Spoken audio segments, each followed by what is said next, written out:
ये कहानी है ऐसे अजीब जीवों की जो इंसानों के कान के रास्ते सीधे उनके दिमाग में घुस जाते हैं और उसके बाद इंसान अपने ही शरीर पर कंट्रोल खो देता है। दिखने में ये जीव किसी अजीब कीड़े जैसे लगते हैं, लेकिन असल में ये नॉर्मल कीड़े नहीं बल्कि खतरनाक पैरासाइट्स होते हैं। अब ये पैरासाइट्स इंसानों के शरीर पर कब्जा करके उनसे क्या क्या करवाते हैं, ये कैसे नॉर्मल इंसानों को अंदर से मॉन्स्टर बना देते हैं, चलिए देखते हैं इस पूरी कहानी में। कहानी की शुरुआत में हम देखते हैं कि समुद्र के किनारे से कई अजीब और डरावने क्रीचर्स बाहर निकल रहे होते हैं। ये क्रीचर्स धीरे धीरे शहर की तरफ बढ़ने लगते हैं। किसी को भी अंदाजा नहीं होता कि ये छोटे छोटे जीव आगे चलकर इंसानों के लिए कितना बड़ा खतरा बनने वाले हैं। इसके बाद हम देखते हैं कि एक हस्बैंड और उसकी वाइफ अपने घर में आराम से सो रहे होते हैं। तभी समुद्र से निकले उन्हीं कीड़ों जैसे पैरासाइट्स में से एक पैरासाइट कमरे में आता है और सोते हुए आदमी के कान के अंदर घुस जाता है। जैसे ही वह पैरासाइट उसके दिमाग तक पहुंचता है, आदमी कुछ देर तक दर्द से तड़पता है, लेकिन थोड़ी ही देर बाद वह अचानक बिल्कुल शांत हो जाता है।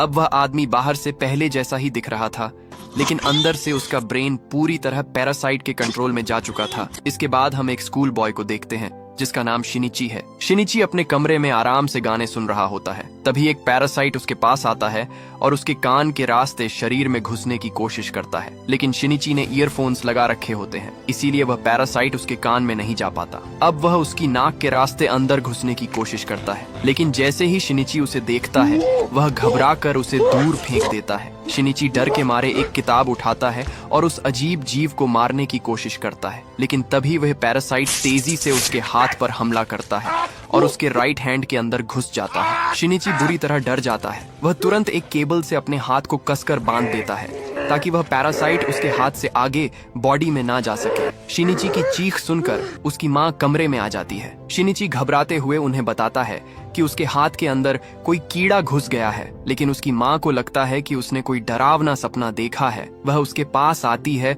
और उसके बंधे हुए हाथ को खोल देती है। अब जब उसकी माँ उसके हाथ को देखती है तो हाथ बिल्कुल नॉर्मल होता है, वहाँ कोई कीड़ा नजर नहीं आता। शिनिची खुद हैरान रह जाता है कि आखिर वह कीड़ा उसके हाथ से गायब कहाँ हो गया। अब उसकी माँ शिनिची के ईयरफोन्स लगाकर वही गाना सुनती है और कहती है कि ऐसे डरावने गाने सुनोगे तो ऐसा ही होगा, इन्हें बंद करो और सो जाओ। इतना कहकर उसकी माँ कमरे से चली जाती है, लेकिन शिनिची अभी भी डरा हुआ था। उसे साफ महसूस हो रहा था कि उसका हाथ अब पहले जैसा नॉर्मल नहीं है। इसके बाद हम उसी आदमी को देखते हैं जिसके अंदर रात में पैरासाइट घुस गया था। अब वह आदमी अपनी वाइफ के पास जाता है। अचानक उसका चेहरा एक भयानक मॉन्स्टर जैसे क्रीचर में बदल जाता है। उसके मुंह में कई सारी आंखें और डरावने हिस्से दिखाई देने लगते हैं। उसकी वाइफ कुछ समझ भी नहीं पाती और उससे पहले ही वह आदमी उसे मारकर खा जाता है।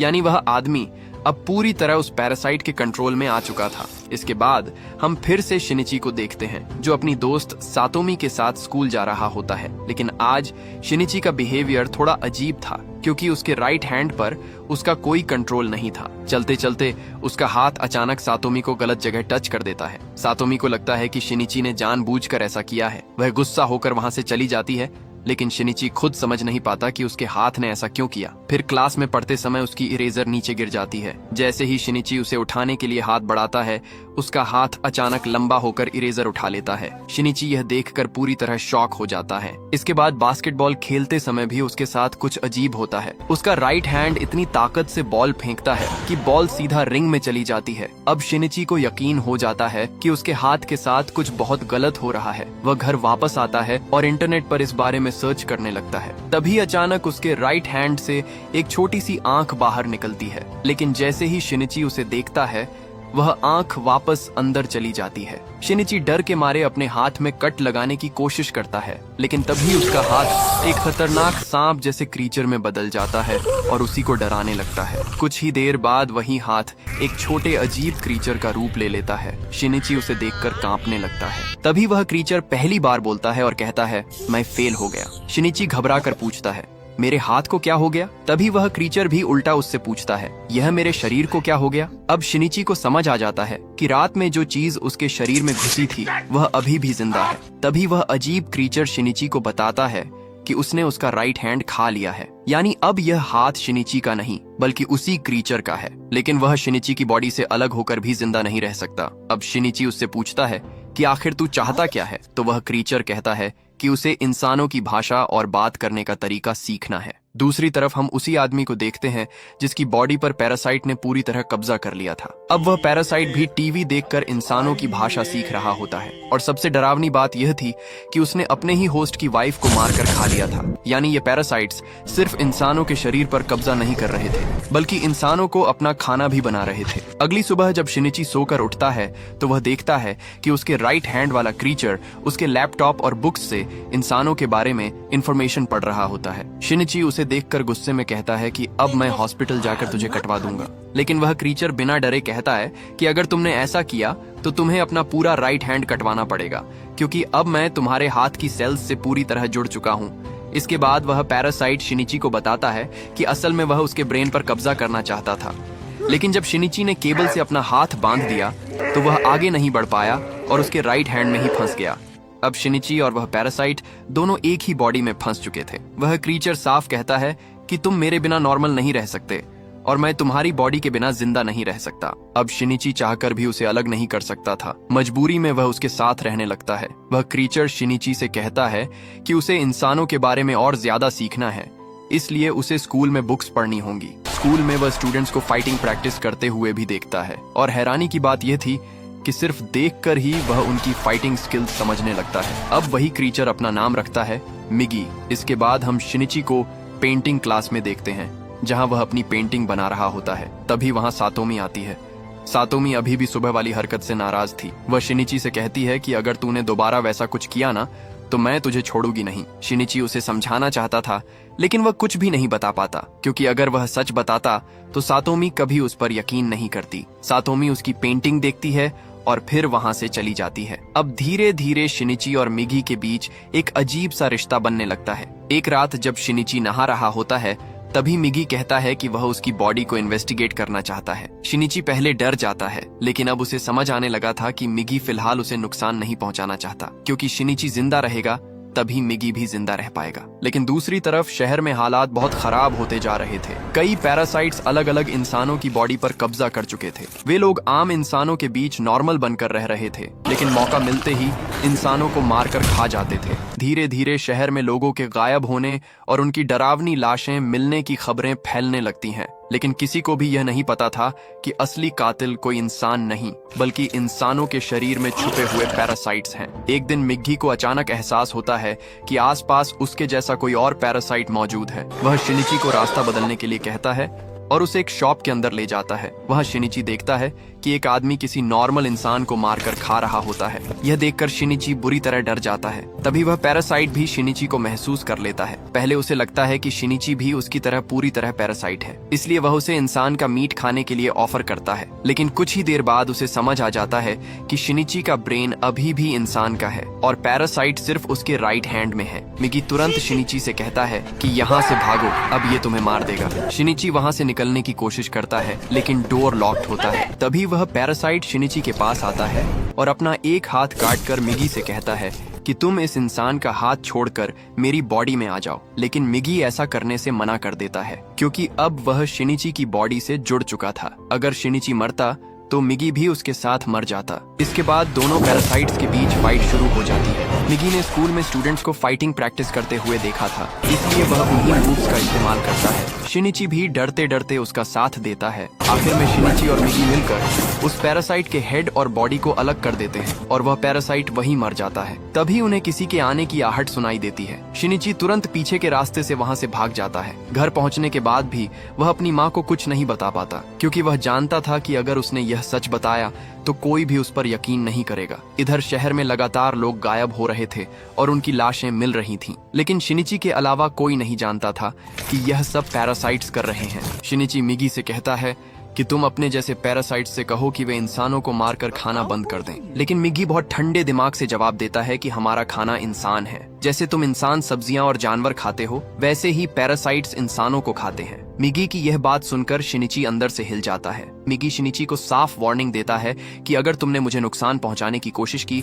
तो मैं तुम्हें भी मार दूंगा। दूसरी तरफ पुलिस को भी इन अजीब मर्डर्स में एक स्ट्रेंज बात पता चलती है। इन्वेस्टिगेशन में उन्हें पता चलता है कि जिन लोगों की मौत हुई है उनमें से कुछ ने मरने से पहले इंसान का मीट खाया था। अब 2 पुलिस ऑफिसर्स इस खतरनाक केस को सॉल्व करने की कोशिश शुरू करते हैं। अगले दिन शिनिची स्कूल में होता है। तभी मिगी को एहसास होता है कि इस स्कूल में भी उसके जैसा कोई पैरासाइट मौजूद है। कुछ ही देर बाद क्लास में नई टीचर आती है जिसका नाम होता है रियोको तामिया। शिनिची और मिगी तुरंत समझ जाते हैं कि तामिया नॉर्मल इंसान नहीं है, उसके अंदर भी एक पैरासाइट है। वही तामिया भी अपनी सेंस से समझ जाती है कि शिनिची किसी पैरासाइट से जुड़ा हुआ है। वह शिनिची से कहती है कि स्कूल के बाद उससे मिले क्योंकि उसे उससे जरूरी बात करनी है। स्कूल के बाद जब शिनिची तामिया से मिलने जाता है तो वहाँ तामिया अकेली नहीं होती, उसके साथ दो और पैरासाइट्स होते हैं, एक हाई स्कूल स्टूडेंट शिमादा और दूसरा मिस्टर ए। तामिया शिनिची और मिगी को बताती है कि पैरासाइट्स ने इंसानों के बीच छुपकर रहने के लिए अपना एक नेटवर्क बना लिया है। इस नेटवर्क के जरिए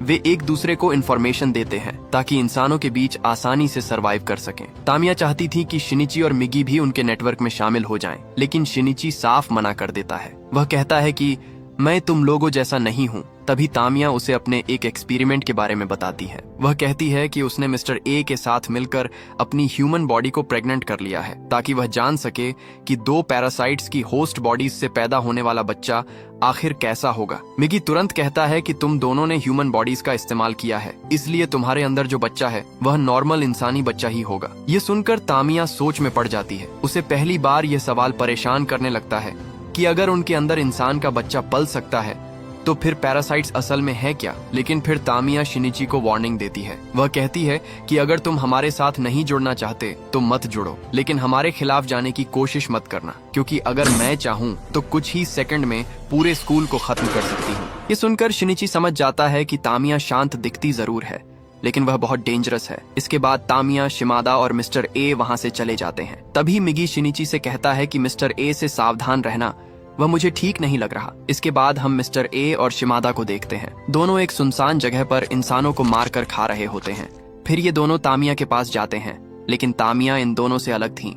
वह इंसानों को खाने के बजाय इंसानों की तरह जीने की कोशिश कर रही थी। वह नॉर्मल खाना भी खाती है ताकि इंसानों के बिहेवियर को समझ सके। तामिया का मानना था कि अगर पैरासाइट्स को इंसानों के बीच रहना है तो उन्हें इंसानों की तरह सोचना भी सीखना होगा। दूसरी तरफ शिनिची काफी परेशान था। वह अपनी माँ को भी यह सब नहीं बता पा रहा था। वह बस उन्हें बार बार घर में रहने के लिए कहता है क्योंकि उसे पता था कि बाहर बहुत सारे पैरासाइट्स घूम रहे हैं। लेकिन उसकी माँ को सच नहीं पता था, इसलिए वह शिनिची की बात को सीरियस नहीं लेती। फिर एक रात जब शिनिची घर लौट रहा होता है तभी उसका सामना मिस्टर ए से हो जाता है। मिस्टर ए को पता चल चुका था कि शॉप वाले पैरासाइट को शिनिची और मिगी ने मारा था, इसलिए वह अब शिनिची को खत्म करने आया था। वह सीधे शिनिची पर हमला कर देता है। मिगी तुरंत बाहर आता है और मिस्टर ए से फाइट करने लगता है। दोनों पैरासाइट्स के प्लेट जैसे हाथ बहुत तेजी से टकराने लगते हैं, लेकिन तभी शिनिची हिम्मत दिखाता है। वह एक लोहे का पाइप उठाता है और मौका देखकर मिस्टर ए की ह्यूमन बॉडी में घुसा देता है। मिस्टर ए की बॉडी से खून बहने लगता है, क्योंकि पैरासाइट कितना भी पावरफुल हो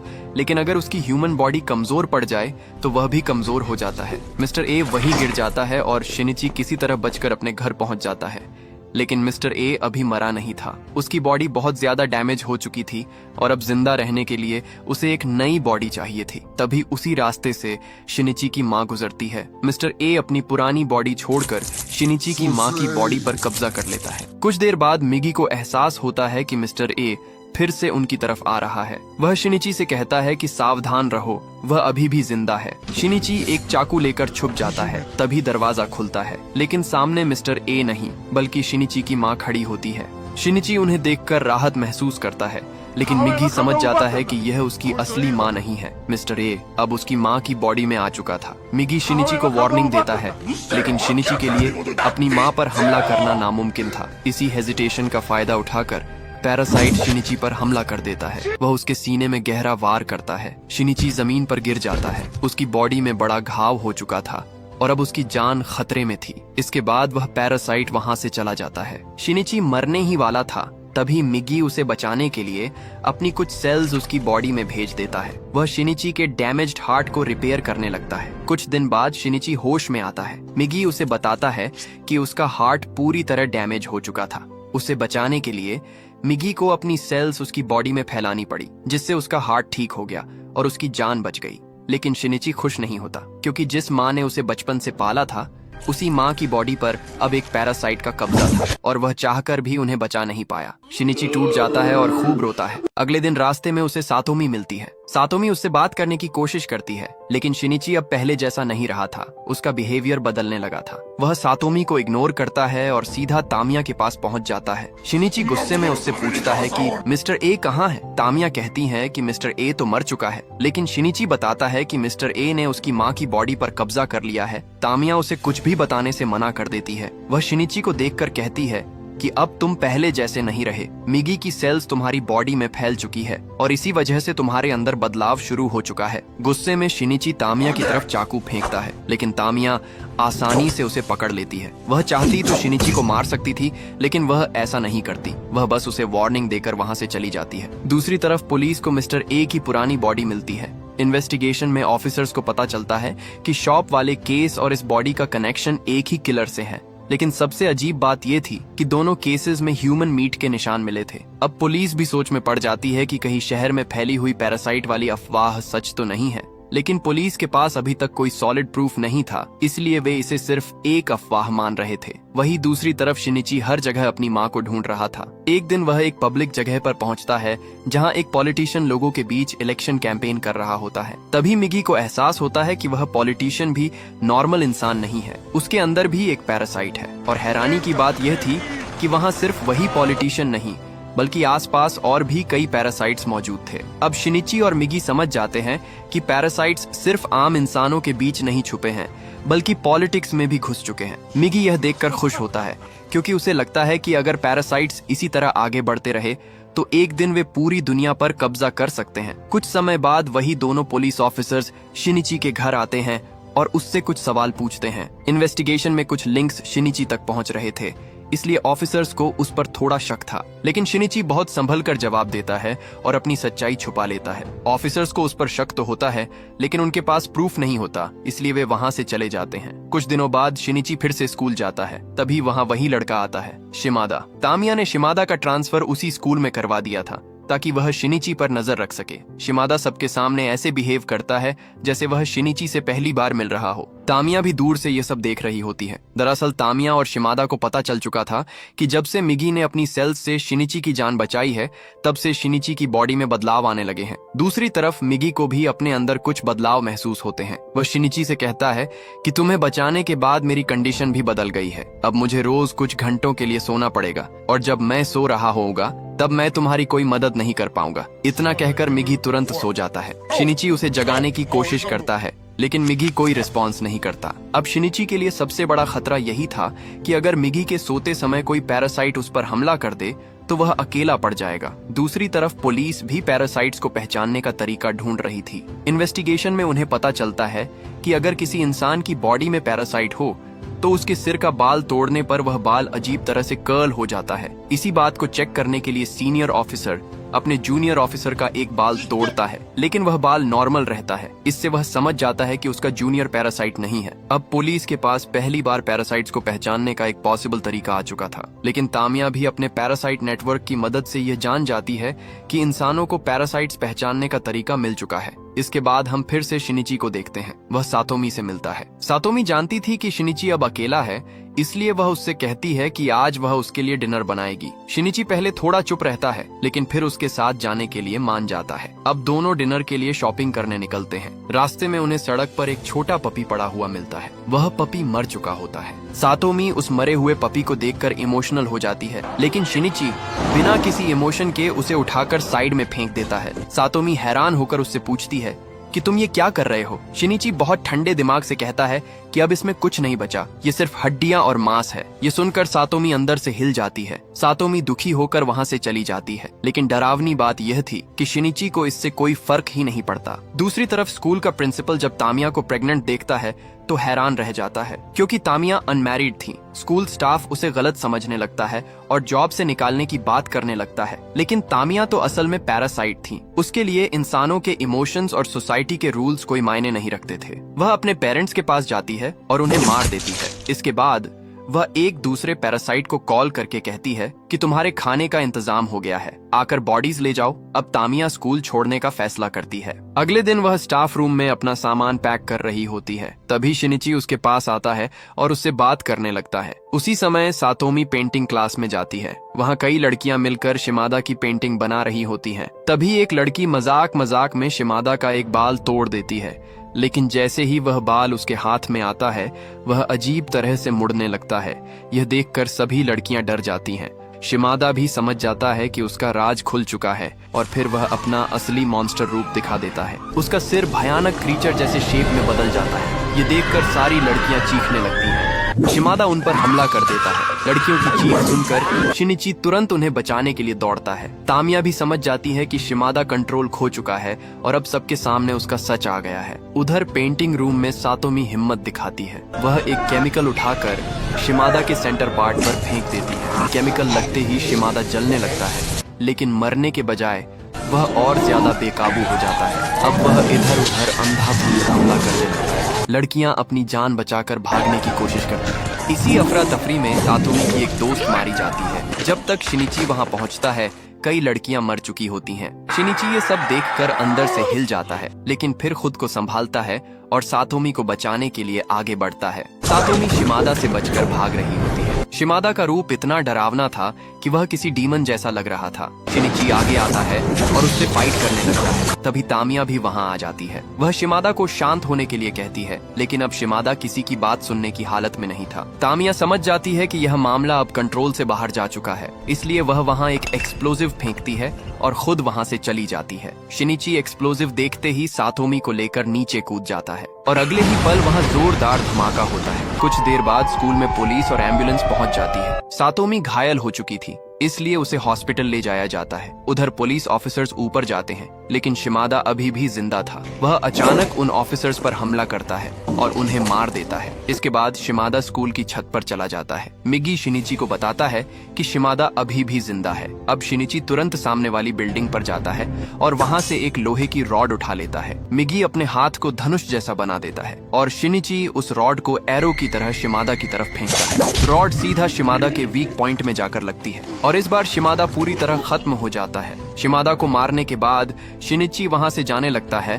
तभी तामिया उसके सामने आ जाती है। तामिया उससे कहती है कि अब वह कुछ समय के लिए गायब होने वाली है, लेकिन जाने से पहले वह शिनिची को एक एड्रेस देती है। यह एड्रेस उसी पैरासाइट का था जिसने मिस्टर ए की बॉडी छोड़कर शिनिची की मां की बॉडी पर कब्जा कर लिया था। शिनिची के लिए यह एड्रेस सिर्फ एक जगह नहीं थी, बल्कि अपनी मां तक पहुंचने का आखिरी रास्ता था। कुछ समय बाद पुलिस वहां पहुंचती है और जांच करती है कि शिमादा को आखिर किसने मारा। इन्वेस्टिगेशन में उन्हें पता चलता है कि शिमादा पर किसी ने दूसरी बिल्डिंग से हमला किया था, लेकिन उन्हें यह नहीं पता चल पाता कि यह काम शिनिची ने किया है। अब शिनिची तामिया के दिए हुए एड्रेस पर पहुंचता है। वहां उसे अपनी मां दिखाई देती है। शिनिची चुपचाप उसका पीछा करता है और पीछा करते करते एक ब्रिज के नीचे पहुंच जाता है। तभी मिगी को फिर से नींद आने लगती है। मिगी शिनिची से कहता है कि मैं अब सोने वाला हूँ, लेकिन सोने से पहले तुम्हारे लिए वेपन बन जाता हूँ। इसके बाद मिगी खुद को एक शार्प वेपन में बदल देता है और सो जाता है। अब शिनिची पूरी तरह अकेला था, लेकिन अब शिनिची पहले जैसा कमजोर नहीं रहा था। मिगी की सेल्स की वजह से उसकी स्पीड और स्ट्रेंथ काफी बढ़ चुकी थी। अब शिनिची उसी वेपन की मदद से अपनी मां की बॉडी में मौजूद पैरासाइट से फाइट करने लगता है। दोनों के बीच जबरदस्त लड़ाई होती है। शिनिची उस पैरासाइट को खत्म करने ही वाला होता है, तभी अचानक उसे अपनी मां की आवाज सुनाई देती है। शिनिची एक पल के लिए रुक जाता है। उसे एहसास होता है कि उसकी मां की थोड़ी बहुत कॉन्शियसनेस अब भी उस बॉडी में कहीं जिंदा है, लेकिन इसी रुकने का फायदा पैरासाइट उठाता है और शिनिची पर हमला करने की कोशिश करता है। तभी उसकी मां की बची हुई कॉन्शियसनेस आखिरी बार जागती है और वह अपने हाथ से शिनिची को बचा लेती है। यह देखकर शिनिची अंदर से टूट जाता है, क्योंकि अब उसे समझ आ चुका था कि उसकी मां पूरी तरह खत्म नहीं हुई थी, लेकिन अब उन्हें बचाना भी पॉसिबल नहीं था। आखिर में शिनिची ना चाहते हुए भी उस पैरासाइट को मार देता है और उसी के साथ उसकी मां भी हमेशा के लिए चली जाती है। कुछ देर बाद मिगी जागता है। शिनिची उसे बताता है कि सब खत्म हो चुका है। इसके बाद हम उस पैरासाइट पॉलिटिशियन को देखते हैं। उसकी पार्टी इलेक्शन जीत चुकी होती है। इसी बीच पुलिस ऑफिसर्स को हेडक्वार्टर बुलाया जाता है। वहाँ एक स्पेशल टीम उनसे पैरासाइट्स के बारे में सारी इंफॉर्मेशन लेती है। अब इंसानों को भी पता चल चुका था कि उनके बीच पैरासाइट्स छुप कर रह रहे हैं, इसलिए इंसानों को बचाने के लिए एक सीक्रेट ऑपरेशन शुरू करने की तैयारी की जाती है, जिसका नाम होता है ह्यूमन लाइफ प्रोटेक्शन ऑपरेशन। इसके बाद वही पॉलिटिशियन तामिया से मिलने जाता है। इस बार उसके साथ एक और बहुत खतरनाक पैरासाइट होता है, जिसका नाम है गोटो। गोटो बाकी पैरासाइट से ज्यादा पावरफुल था। वह कहता है कि अब इंसानों को खत्म करने का वक्त आ चुका है, लेकिन तामिया अब पहले जैसी नहीं रही थी, क्योंकि उसके अंदर एक बच्चा पल रहा था और पहली बार उसे अपने बच्चे की चिंता होने लगी थी। दूसरी तरफ शिनिची हॉस्पिटल में सातोमी से मिलने जाता है। सातोमी घायल थी लेकिन जिंदा थी। उसे देखकर शिनिची डिसाइड करता है कि अब वह सिर्फ भागेगा नहीं, अब वह उन सभी पैरासाइट्स को ढूंढकर खत्म करेगा। लेकिन इसी दौरान हमें दिखाया जाता है कि कोई शिनिची पर नजर रख रहा है। वह दूर से शिनिची और मिगी की एक साथ फोटो ले लेता है, यानी अब शिनिची की पहचान खतरे में पड़ चुकी थी। और इसी सस्पेंसफुल एंडिंग के साथ यह कहानी यही खत्म होती है। दोस्तों, यह कहानी अभी अधूरी है। अगर आपको इसका सेकंड पार्ट भी देखना है तो वीडियो को लाइक करके कमेंट में नेक्स्ट पार्ट जरूर लिखिएगा। और अगर वीडियो पसंद आई हो तो चैनल को सब्सक्राइब करना मत भूलिएगा।